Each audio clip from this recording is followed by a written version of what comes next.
இங்க தூபையும் பார்த்தீங்கன்னா, அப்புக்கு கால் பண்ணி ஹெச்ஆர்ஐ டிபார்ட்மெண்ட்ல நீங்க வேலைய விட்டு போறதா இருந்தா, ரக்ஷித் சார் கையெழுத்து இருக்கிற லெட்டர குடுத்தா மட்டும் தான் உங்களால இந்த ஆஃபீஸ விட்டு வெளிய போக முடியும்.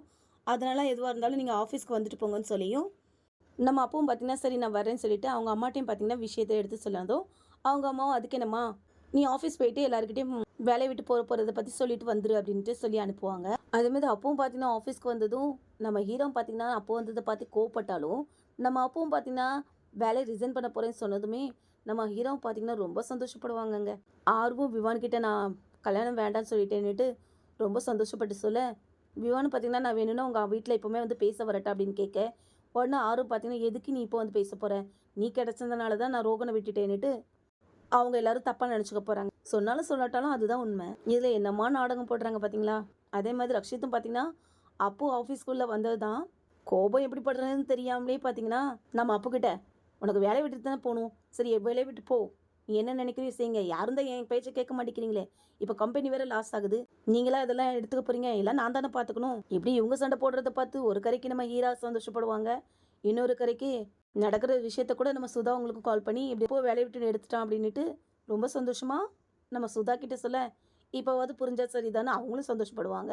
அது மட்டும் இல்லாம ரக்ஷித்தும் பார்த்தீங்கன்னா, "நீங்க நினைக்கிற நேரம்லாம் உங்களால வேலைய விட்டு போ முடியாது. நீங்க அக்ரீமெண்ட்ல 3 மாசத்துக்கு முன்னாடி எதுவா இருந்தாலும் சொல்லணுன்ட்டு, நீங்க இப்ப எல்லாம் கையெழுத்து போட்டு குடுத்துருக்கீங்கன்னு" சொல்லியும், உடனே அப்பவும் பார்த்தீங்கன்னா, "நானும் கான்ட்ராக்ட் எல்லாம் வாசிச்சு பார்த்தேனே. அப்படி எதுவும் போட்ட மாதிரி நான் பார்க்கலையே. அப்புறம் என்ன நாங்க பொய்யா சொல்றோம்ன்னு" சொல்ல. நம்ம அப்பவும் பார்த்தீங்கன்னா, தூபை கிட்ட இருந்து டைரக்ட்டா வாங்கி படிக்க ஆரம்பிச்சது தான்.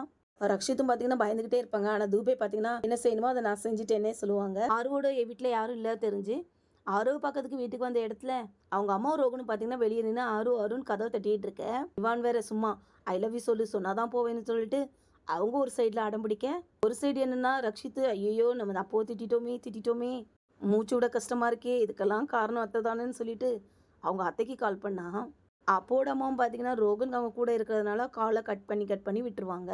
அதுக்கு நம்ம அப்போ சமாதானப்படுத்துறதுக்காக நம்ம தூபையை அனுப்பிவிட்டு, தூபை பேசுற மாதிரியே பேசி ஹெட்ஃபோன்ல நம்ம ரக்ஷித் என்னலாம் சொல்ல, ஒவ்வொன்னையா பார்த்தீங்கன்னா, நம்ம தூபையும் அப்புகிட்ட சொல்ல, எல்லாமே பார்த்தீங்கன்னா, நம்ம ரக்ஷித் சொன்ன மாதிரியே இருக்கு. நீங்க என்ன அப்படியே ரக்ஷித் சார் பேசின மாதிரியே பேசுறீங்கன்னு கேட்பாங்க.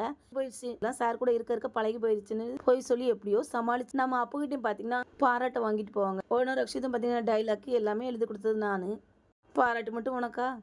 சரி நடத்துன்னு சொல்லுவாங்க.